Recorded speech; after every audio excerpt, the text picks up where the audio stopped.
ఇక్కడ కారణం ఏంటంటే ఈ నీతి మంతులు చేయవలసిన పని ఏంది? ఈ నీతి మంతులు ఎలా ఆశీర్వాదం పొందుకుంటారో బయట చూస్తామా? చూడండి, సామెతల గ్రంథము 10వ అధ్యాయం 7వ వచనం. సామెతల గ్రంథము 10వ అధ్యాయము 7వ వచనం చదవంగా వింటాం మనం. నీతి మంతుని జ్ఞాపకము చేసుకోవడమే ఆశీర్వాదం. చెప్పకూడదాం అందరికి. ఎటువంటి ఆశీర్వాదాలు కారణం ఎవరన్నా? ఒకటి మనము నీతి మంతులుగా మారిపోవాలి. రెండోదంటే నీతి మంతులను జ్ఞాపకం చేసుకున్నప్పుడు నీతి మంతుల యొక్క ఆశీర్వాదాన్ని నీకు తెలియదు చెప్తుంది. మరి ఆ నీతి మంతులు ఎవరు? మనం.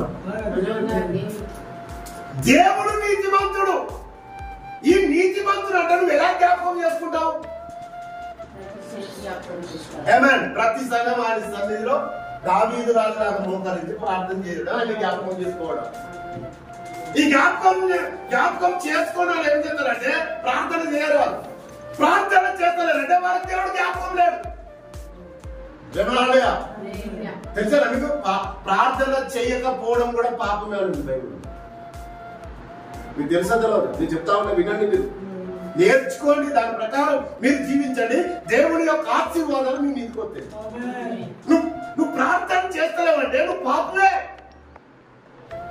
నువ్వు ప్రార్థన చేస్తలేవంటే దేవుని నువ్వు మర్చిపోయినావు.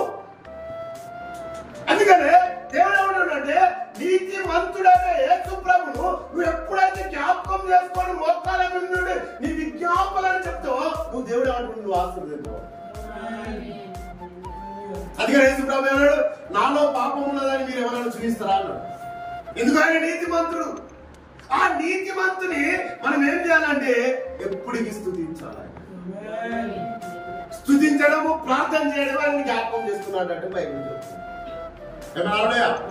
అలా ఏమేం చేయాలి? ఇప్పుడు నీతి మంతులుగా మారిపోవాలి.